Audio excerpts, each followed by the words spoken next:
जय हिंद, नमस्कार। आज हम पढ़ेंगे हमारा जो टॉपिक है 9th क्लास का चैप्टर सेकंड साइंस। क्या हमारे आसपास के पदार्थ शुद्ध हैं? Is matter around us pure? जैसे कि हम बाजार में जाते हैं, घी लेते हैं, दूध लेते हैं, मक्खन लेते हैं, आदि चीज़ें, वो शुद्ध हैं या नहीं, ये हम कैसे जानें? बेसिक भाषा में हम जानते हैं कि शुद्ध पदार्थ क्या होते हैं जिसमें कोई मिलावट ना हो, लेकिन वैज्ञानिक दृष्टिकोण से हम देखें तो शुद्ध पदार्थ उन्हें कहते हैं जो एक ही रासायनिक पदार्थ से मिलकर बने होते हैं। उन्हें क्या बोलते हैं? शुद्ध पदार्थ बोलते हैं।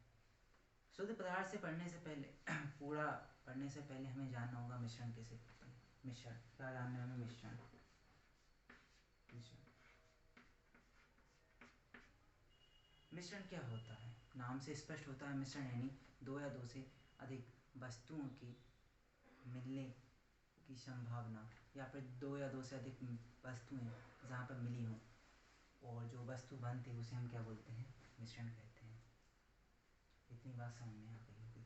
मिश्रण सामांगी भी हो सकता है और विषमांगी भी हो सकता है। सामांगी मिश्रण उसे कहते हैं जहाँ पे पदार्थ एक दूसरे से इतने मिल जाते हैं कि उनमें अंतर करना मुश्किल हो जाता है कि इसमें ये पदार्थ मिला हुआ है नहीं मिला हुआ है। और विषमांगी पदार्थ को देख के ही हम समझ जाते हैं कि इसमें कुछ मिला हुआ है। अब सबसे पहले हमें एक कन्फ्यूज़न रहती है कि मिश्रण जो होता है, मिश्रण हमेशा जलीय में होता है। किस में होता है? जल में होता है। हम क्या जानते हैं? मिश्रण हमेशा कहाँ पर हो सकता है? जल में हो सकता है। लेकिन ऐसा नहीं होता। मिश्रण ठोस में भी हो सकता है। कहाँ पे हो सकता है? मिश्रण ठोस में भी हो सकता है और मिश्रण गैस में भी हो सकता है। ठोस में भी हो सकता है और मिश्रण किस में हो सकता है? गैस में भी हो सकता है। इतनी बात जानिए। ठोस में कैसे हो सकता है ये देखिए। आपने नमक जो हम डेली लाइफ में यूज़ करते हैं, नमक क्या करते हैं हम डेली लाइफ में यूज़ करते हैं? नमक। और नमक का हम रासायनिक सूत्र अगर देखें तो रासायनिक सूत्र होता है NaCl। क्या होता है? NaCl। यहाँ पे देखिए Na से क्या बोलते हैं हम? सोडियम। Cl से बोलते हैं क्लोरीन। यहाँ पे दो अलग अलग तत्व, एक सोडियम तत्व है, एक क्लोरीन तत्व है। दोनों के जब मिक्स किया गया तो इनका मिश्रण बना NaCl, जिसे हम क्या बोलते हैं? नमक कहते हैं। तो यहाँ से हम प्रूव कर सकते हैं कि जो ठोस है, ठोस भी एक मिश्रण हो सकता है। एक मिश्र धातु ठोस हो सकती है। यहाँ तक बात समझ में आई होगी। अब हम देखेंगे विलयन। क्या देखना है हमें? अब आगे हम पढ़ेंगे विलयन के बारे में। किसके बारे में पढ़ना है हमें? विलयन। विलयन होता क्या है और विलयन में क्या होता है? जैसे हम मिश्रण पढ़ रहे थे, मिश्रण में दो तत्वों का मिक्स होता है, ऐसे विलयन में भी दो तत्वों का मिक्स होता है। अब विलयन में दो तत्वों का मिक्स होता है, उन्हें उनकी क्वांटिटी मतलब वो किस मात्रा में, उसके बेस पे हम नाम देते हैं। जब हम विलयन पढ़ेंगे तब हमें दो प्रकार के नाम ध्यान रखेंगे। एक होता है विलायक। क्या होता है? विलायक। ठीक है। और एक होता है विलेय। एक विलायक होता है और एक विलेय होता है। अब हमें समझना होगा कि विलायक क्या होता है और विलेय क्या होता है। तो यहाँ पे देखिए, हम जिस भी तत्व में या जिस भी पात्र में पात्र मतलब जो भी उसमें भरा हुआ है, जल भरा हुआ है फिर या फिर कुछ और भरा हुआ है, जिसमें हम किसी अन्य तत्व को घोल रहे हैं या फिर मिक्स कर रहे हैं, तो हमें इसमें देखना होगा कि क्वांटिटी मतलब मात्रा किसकी ज़्यादा है। जिसकी भी अधिक मात्रा होगी उसे हम बोलेंगे विलायक। विलायक क्या बोल सकते हैं हम? विलायक की मात्रा कैसी होगी? हमारी अधिक होगी। विलायक की मात्रा कैसी होगी? अधिक होगी। और जबकि विलेय की मात्रा कैसी होगी? कम। विलेय की मात्रा कैसी होगी? हमारी कम होगी। विलयन में विलायक की मात्रा अधिक होती है तथा विलेय की मात्रा कम होती है। अब यहाँ पे स्पष्ट उदाहरण के लिए हम आपको यहाँ पे समझिए। मान के चलिए हमारे पास एक पात्र है, ठीक है, और इस पात्र में हमारे पास में यहाँ पे जल भरा हुआ है। क्या भरा हुआ है? जल, जिसे H2O बोलते हैं। क्या बोलते हैं? H2O। और इसे हम नॉर्मली भाषा में बोलते हैं पानी बोलते हैं। क्या बोलते हैं? पानी बोलते हैं या फिर जल। पानी या जल किसे बोलते हैं? H2O। पानी या जल है। अब जब इसकी क्वांटिटी कैसी ज़्यादा, पानी की मात्रा कैसी हमारी पात्र में ज़्यादा है, और इसमें हम NaCl, क्या है ये? नमक है। नमक को हम इसमें मान के की कुछ मात्रा में 1 या 2 चम्मच घोल देते हैं। ये मान लीजिए चलिए ये जो बिंदु दिख रहे हैं आप यहाँ पे, ये कहीं है नमक की खानी। क्या है? नमक की खानी। अब आपसे पूछे कि इस पात्र में विलेय कौन है और विलायक कौन है, तो जिसकी मात्रा ज़्यादा, नमक मान के चलिए हम मतलब जो पानी था हमारे पास में, पानी हमारे पास में 50 मिलीलीटर था। कितना था? 50 मिलीलीटर था। और NaCl की मात्रा हमारे पास 1 चम्मच थी। कितनी थी? 1 चम्मच या फिर 1 ग्राम माननी चाहिए। 1 चम्मच या फिर 1 ग्राम माननी चाहिए। अब हमें देखना होगा 50 मिलीलीटर 1 ग्राम की तुलना में बहुत ज़्यादा है। 50 मिलीलीटर 1 ग्राम की तुलना में कैसा है? बहुत ज़्यादा। इसलिए जिसकी क्वांटिटी या मात्रा ज़्यादा होती है उसे हम क्या बोल देते हैं? विलायक। तो हमारा जो इसमें जो H2 है यानी जल होगा, ये क्या हो गया? विलायक होगा। और NaCl जो क्वांटिटी कम है, मात्रा कम है, तो ये क्या होगा? हमारा विलेय हो गया। इतनी बात समझ में आ गई थी।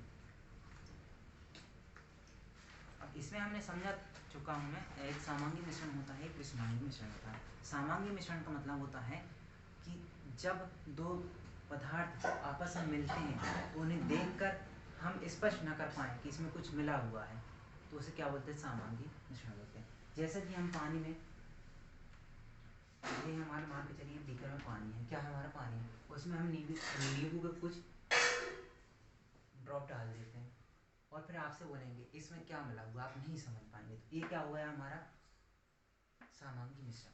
और मान के चलिए हमारे पास यहाँ पे एक और जार है, यहाँ पे पानी भरा हुआ है। क्या भरा हुआ है? पानी। और इसमें हम मिट्टी के कण डाल दें या फिर ये चाक है हमारे पास में, चाक को तोड़ के डाल दें, तो उसके चाक के कण अलग हमें दिखाई देंगे। कैसे दिखाई देंगे? अलग दिखाई देंगे। जब चाक के कण अलग दिखाई देंगे तो इस पूरे मिश्रण को हम बोलते हैं विषमांगी मिश्रण। क्या बोलते हैं? विषमांगी मिश्रण।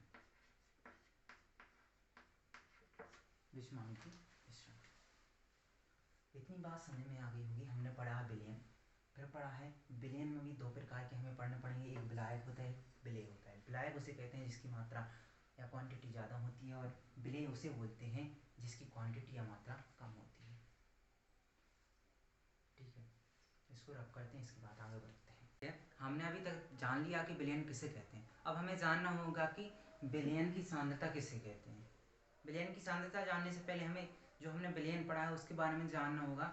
विलयन के भी कई प्रकार होते हैं। एक होता है तनु विलयन, एक होता है सांद्र विलयन, और एक होता है संतृप्त विलयन, और एक होता है असंतृप्त विलयन। इन सभी के बारे में हम जानेंगे एक एक करके। सबसे पहले हम जानते हैं तनु विलयन के बारे में। तनु विलयन के बारे में जानते हैं। तनु विलयन आखिर किसे कहते हैं? तनु विलयन किसे कहते हैं? जहां पर विलेय की मात्रा विलायक की मात्रा से बहुत ज़्यादा कम हो। विलेय की मात्रा विलायक की मात्रा से बहुत ज़्यादा कम हो। तो यहाँ पे हम क्या लिख सकते हैं? विलेय की मात्रा क्या है? विलेय की मात्रा कम है और विलायक की मात्रा अधिक है। विलायक की मात्रा अधिक है, मतलब हाई कर देगा, कौन लिखता है? ठीक है, तो तनु विलयन में क्या होता है? विलेय की मात्रा बहुत ज़्यादा कम होती है और विलायक की मात्रा बहुत ज़्यादा होती है। मान के चलिए कि हमने एक बड़े से जार में 50 लीटर पानी लिया। कितना लीटर पानी लिया? 50 लीटर हमने पानी लिया, और उसमें 1 चम्मच हमने चीनी डाल दी। तो विलायक क्या हुआ? 50 लीटर पानी, और विलेय क्या हुआ? 1 चम्मच चीनी। तो क्या हुआ? ये तनु विलयन हुआ। क्योंकि क्या हुआ? विलेय जो हम घोल रहे हैं उसकी मात्रा बहुत ज़्यादा कम हो रही है। अब हम इसके बाद में आते हैं सांद्र विलयन के बारे में।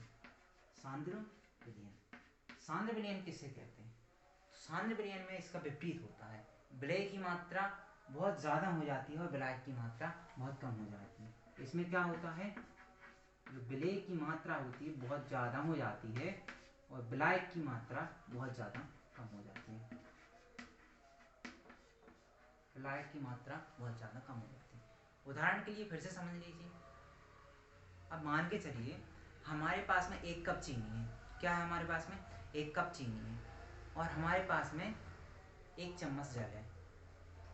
1 कप चीनी, 1 चम्मच जल, या फिर सूटेबल एग्जाम्पल नहीं लग रहा तो आप समझिए 1 कप हमारे पास चीनी है और आधे कप है जल, जिसे हम वाटर कहते हैं। 1 कप चीनी, आधे कप जल। तो क्या होगा? जो हमारा विलायक है उस मात्रा बहुत ज़्यादा कम है और विलेय की मात्रा बहुत ज़्यादा है, तो इसे हम बोलते हैं सांद्र विलयन। अब हम आते हैं एक जो हमारा रहेगा संतृप्त विलयन। किसे बोलते हैं हम? यहाँ पे देखिए संतृप्त विलयन। संतृप्त विलयन के बारे में जानते हैं, संतृप्त विलयन किसे कहते हैं। तो संतृप्त विलयन को एक बात से याद रखिए, एक निश्चित ताप है, तो एक निश्चित ताप पर जब विलेय का विलायक में घुलना बंद हो जाए, विलेय का विलायक में घुलना बंद हो जाए, एक जो निश्चित ताप है उससे, मान के चलिए हमारे पास 10 डिग्री सेल्सियस ताप है और उसमें हम पानी में शक्कर को घोल रहे हैं। पानी में किसको घोल रहे हैं? शक्कर को घोल रहे हैं। तो 10 डिग्री से हमको ज़्यादा नहीं जाना ताप पर, उसी ताप पर हम कितनी शक्कर घोल सकते हैं, जितनी शक्कर घुल रही है उसको बोलते हैं संतृप्त। और जब इसके बाद घुलना बंद हो जाती है, उसे जब शक्कर घुलना उस ताप पे बंद हो रही है तो उसे हम बोलेंगे संतृप्त। मतलब क्या है, किसी निश्चित ताप पर जब विलेय की मात्रा विलायक में घुलना बंद हो जाती है तो उसे क्या बोलते हैं? हम संतृप्त विलयन बोलते हैं। अब दूसरा आता है हमारे पास में असंतृप्त विलयन। क्या आता है? असंतृप्त विलयन। तो असंतृप्त विलयन किसे कहते हैं? नॉर्मली असंतृप्त विलयन हम उसे कहते हैं जब क्या होता है, विलेय की जो मात्रा होती है विलायक में वो संतृप्त विलयन से कम हो जाती है। जितनी उसमें घुलनी चाहिए निश्चित ताप पे उससे कम ही घोल रहे हैं, जितनी घुलनी चाहिए उससे कम घोल रहे हैं, तो वो हो जाएगा हमारा असंतृप्त विलयन। यहाँ पे हमने विलयन के बारे में समझ लिया है। अब हम देखेंगे इसको रफ करके।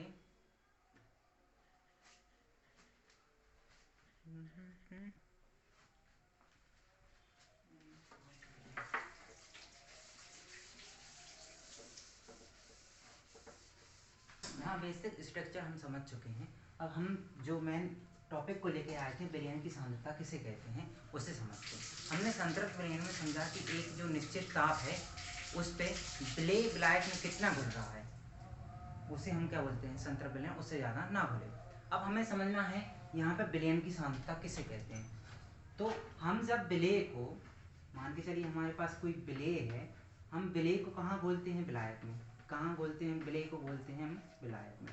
ठीक है, जब हम विलेय को विलायक में घोलते हैं और जो मात्रा हमारी विलेय की विलायक में घुलती है, मान के चलिए हमारी विलायक की विलेय की 10 ग्राम मात्रा विलायक में घुल रही है, तो जो भी ये मात्रा होगी हमारी उसे हम विलयन की सांद्रता कहेंगे। क्या कहेंगे? विलयन की सांद्रता। और हमें पता है विलयन किसे कहते हैं? विलेय प्लस विलायक इज इक्वल टू विलयन। विलेय जब विलायक से जुड़ जाता है उसे हम बोलते हैं विलयन। अब विलयन की सांद्रता बोलें तो जो विलेय की मात्रा होगी वही विलयन की सांद्रता होगी। यहाँ बात समझ में आ गई है तो हम विलयन की सांद्रता को पढ़ते हैं, क्योंकि विलयन की सांद्रता से हमारे पास क्वेश्चन आते हैं।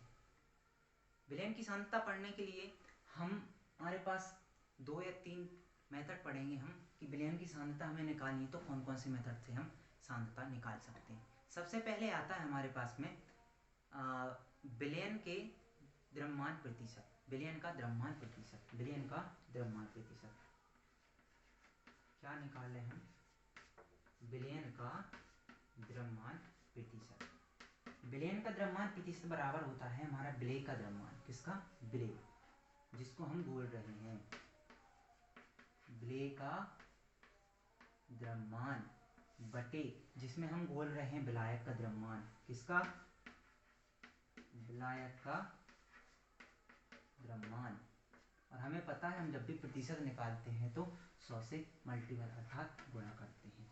पहला सूत्र, हम जब भी विलयन की सांद्रता निकालनी होगी तो विलयन की सांद्रता हम निकालते हैं विलयन का द्रव्यमान बराबर विलेय का द्रव्यमान बटे विलायक का द्रव्यमान गुणित 100। दूसरा फिर से हम आते हैं विलयन के आयतन से। किससे? विलयन के आयतन। विलयन के आयतन को हम 2 प्रकार से निकाल सकते हैं। पहला निकाल सकते हैं हम, क्या निकाल रहे हैं? विलयन का आयतन। विलयन का आयतन पहली विधि में हम कुछ नहीं करेंगे, विलेय का जो द्रव्यमान हमें पता है हम विलेय के द्रव्यमान निकालेंगे और यहाँ पे विलायक का आयतन निकालेंगे। विलायक का क्या निकालेंगे हम? आयतन। इससे भी निकाल सकते हैं हम, क्या निकाल सकते हैं? इससे विलयन का आयतन निकाल सकते हैं। और दूसरा मेथड आता है विलयन का आयतन निकालने के लिए हम यहाँ पे विलायक का अगर द्रव्यमान नहीं है हमारे पास में तो हम यहाँ भी विलेय का आयतन निकाल लेते हैं। विलेय का आयतन, विलेय का आयतन बटे विलायक का आयतन गुणित 100। क्या निकालते हैं हम? विलेय की हम 3 प्रकार के फॉर्मूला से निकाल सकते हैं। पहला हमने फॉर्मूला पढ़ा था विलेय का द्रव्यमान बटे विलायक का द्रव्यमान गुणे 100। दूसरा हमने पढ़ा था विलेय का द्रव्यमान बटे विलायक का आयतन गुणे 100। और तीसरा हमने पढ़ा है विलेय का आयतन बटे विलायक का आयतन गुणे 100। ठीक है, अब हम आपको एक क्वेश्चन बताते हैं। क्वेश्चन को कैसे क्वेश्चन पूछेगा हमें विलयन की सांद्रता निकालने के लिए। मैं क्वेश्चन को लिखता हूँ, फिर मैं उसको आंसर बताऊंगा कि हमें क्वेश्चन करना कहते हैं।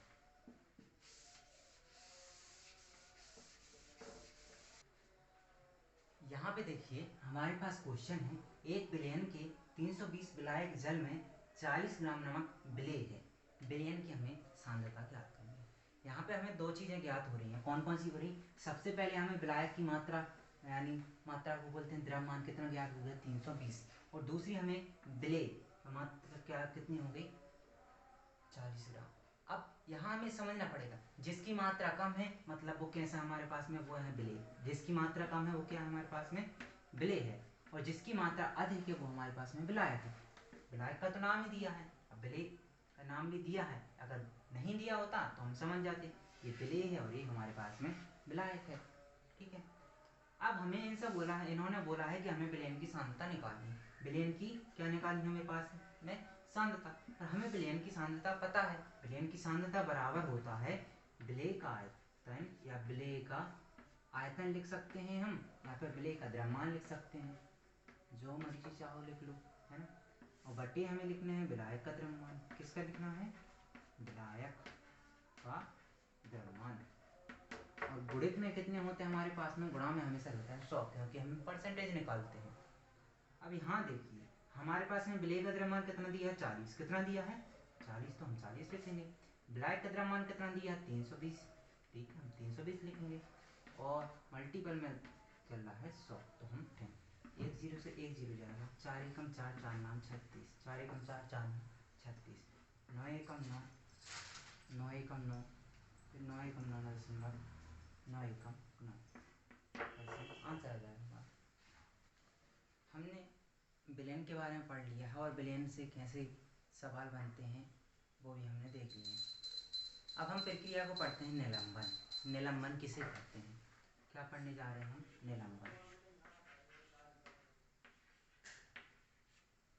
निलंबन सबसे स्पष्ट हो रहा है कि इससे में क्या होता है, जो विलयन होता है, जो विलेय और विलायक के बीच में संबंध होता है, विलेय जो होता है विलायक में पूर्णतः घुल नहीं पाता है। उदाहरण के लीजिए हमने पहले ही बताया था, मान के चलिए हम चौक को छोटे छोटे टुकड़े कर देते हैं और उसको पानी में घोल देते हैं, तो क्या होगा, चौक के जो टुकड़े होंगे वो अलग हमें दिखाई देंगे, और हम समझ जाएंगे ये कैसा मिश्रण है। मिश्रण कैसा होगा इसका? विषमांगी मिश्रण। कैसा होगा? विषमांगी। एक विशेषता क्या होगी निलंबन विलयन की? इसमें जो मिश्रण बनता है वो बनता है विषमांगी। कैसा बनता है? विषमांगी। और जब इस विलयन में से हम किसी भी ऊर्जा स्रोत को या फिर ऊर्जा को एक साइड से दूसरी साइड में प्रवाहित करेंगे तो ये ऊर्जा का फैलाव कर देता है। क्या कर देता है? ऊर्जा का फैलाव कर देता है। इसके कण जो होते हैं ऊर्जा को फैलाव कर देते हैं। ठीक है, ये कभी भी सामांगी नहीं बन सकते, एक दूसरे में घुल नहीं सकता, वो अलग दिखते हैं। और एक टाइम के बाद क्या होता है, इनके जो कण होते हैं घोलने के बाद एक टाइम हम रखा रहने देंगे तो नीचे यहाँ पे सतह पे जमा हो जाएंगे। क्या हो जाएगा? सतह पे जमा हो जाएगा। ये क्या पढ़ लिया हमने? ये पढ़ लिया हमने निलंबन किसे कहते हैं। अब हमें पढ़ना है लास्ट आज की क्लास का जो टॉपिक, वो है हमारा कोलाइडी विलयन। क्या पढ़ना है हमें? कोलाइडी। कोलाइडी विलयन। अब कोलाइडी विलयन किसे कहते हैं ये जानिए। कोलाइडी का विलयन का मतलब होता है दो वस्तुओं का कुछ इस प्रकार मिश्रण, दो वस्तुओं का कुछ इस प्रकार मिश्रण कि उन्हें यह समझना मुश्किल हो जाए कि इसमें किसी चीज़ का मिश्रण है या नहीं। उदाहरण की समझिए, एक हमारे पास में बीकर है। क्या हमारे पास में? एक बीकर है, और जब हम इस बीकर में एक स्याही की बूंद डाल दें, क्या डाल रहे हैं हम इसमें? एक स्याही की बूंद डाल दें, तो कुछ समय बाद क्या होगा, ये स्वतः स्याही पूरे पानी में घुल जाएगी, स्वतः पूरे पानी में घुल जाएगी, पूरे पानी में ये स्वतः अपनी स्याही घुल जाएगी। तो हमें पहचानना मुश्किल हो जाएगा कि इसमें स्याही की क्वांटिटी कितनी है और पानी की क्वांटिटी कितनी है। अथवा दूसरा उदाहरण हम ले सकते हैं, यहाँ पे हमारे एक लीटर में दूध है, एक लीटर में क्या है हमारे पास में दूध है, और जब हम इसमें कुछ मात्रा में हम पानी डाल देते हैं तो दूध जो पानी का होता है, पानी का रंग भी कैसा हो जाता है, दूध के समान हो जाता है। तो यहाँ भी हम क्या है कि हम मुश्किल हो जाता है कि ये मिश्रण क्या है। तो इस मिश्रण को क्या बोलते हैं हम, सामान्य मिश्रण। इस मिश्रण को क्या बोलते हैं, सामान्य। और इस मिश्रण की एक विशेषता यह होती है कि आपने स्याही को देखा होगा, या फिर आपने दूध में पानी को मिलाया होगा, या फिर देखा होगा मिलावटी जो पानी होता है उसमें आपने देखा होगा कि कितने भी टाइम अगर दूध और पानी मिला हुआ रखा रहे तो वो कभी भी अलग नहीं होता। जैसा कि नॉर्मली हमने यहाँ पे चूना पानी के बारे में या फिर इसके चौक को बोला था, तो एक टाइम पे स्थिर हो जाते हैं नीचे और जम जाते हैं ऊपर, पानी अलग हो जाता है। लेकिन कोलाइडी विलयन में ऐसा नहीं होता है। कोलाइडी विलयन में अगर किसी चीज़ का मिक्सचर है तो वो कितने टाइम तक रहे वह मिक्सचर रहता है। हम कोलाइडी विलयन पढ़ रहे हैं तो यहाँ पे हम एक चीज़ और पढ़ेंगे, टिंडल प्रभाव। क्या पढ़ेंगे हम, टिंडल प्रभाव, जो 1 या 2 नंबर में पेपर में पूछ लेते हैं कि टिंडल प्रभाव किसे कहते हैं। जब किसी कोलाइडी विलयन में से माना कि हमारे पास में एक कोलाइडी विलयन है, जब किसी कोलाइडी विलयन में से किसी प्रकाश को गुजारा जाता है, ये हमारे पास में कोई प्रकाश का स्रोत है, तो जब किसी कोलाइडी विलयन में से किसी प्रकाश को गुजारा जाता है तो वह प्रकाश को फैला देता है। क्या करता है, फैला देता है। प्रकाश को क्या कर देता है, फैला देता है। प्रकाश की इस प्रक्रिया को हम टिंडल प्रभाव कहते हैं। ये प्रक्रिया हमें अक्सर झोपड़ी वाले घरों में अथवा हम जंगलों में जाते हैं तब देखने को मिलती है, अथवा कोहरा के टाइम पे देखने को मिलती है। तब मान के चलिए आपने घर के छप्पर में से छोटी सी रोशनी है, क्या है, छोटी रोशनी। जब रोशनी घर के अंदर आती है तो आपने देखा होगा कि उसमें कुछ पार्टिकल जो है यहाँ से वहाँ मूव कर रहे होते हैं। कहाँ, यहाँ से वहाँ मूव कर रहे होते हैं। ये होते हैं कोलाइडी पार्टिकल। कोलाइडी पार्टिकल वायु में भी हो सकते हैं, जल में भी हो सकते हैं। इन्हें क्या बोलते हैं हम, कोलाइडी पार्टिकल। और जब कोलाइडी पार्टिकल होते हैं ये प्रकाश का फैलाव करते थे, इस वजह से हमें टिंडल प्रभाव दिखाई देता है। इसे क्या बोलते हैं हम, टिंडल प्रभाव देते हैं। और हमने समझ लिया कोलाइडी विलयन किसे कहते हैं। अब कोलाइडी पदार्थ भी कई होते हैं, गैस ठोस का भी होता है, गैस गैस का भी होता है, द्रव द्रव का भी होता है, ठोस ठोस का भी होता है, या द्रव ठोस का भी होता है, ठोस द्रव का भी होता है, अलग अलग होते हैं। जैसे कि मैं बताता हूँ ठोस द्रव को उदाहरण, ठोस और द्रव को उदाहरण। मान के चलिए कीचड़। अब ये कैसे जानेंगे किसको क्या बोलते हैं, अलग है ये। माना कि हमारे पास में द्रव है, एक उदाहरण देखिए, द्रव है। द्रव को हम जब गैस से मिलाते हैं, द्रव जब गैस के साथ क्रिया करता है तो क्या बनाता है, इस जो प्रकार को बोलते हैं हम एरोसॉल। क्या बोलते हैं अपन, एरोसॉल। इस प्रकार को हम बोलते हैं एरोसॉल।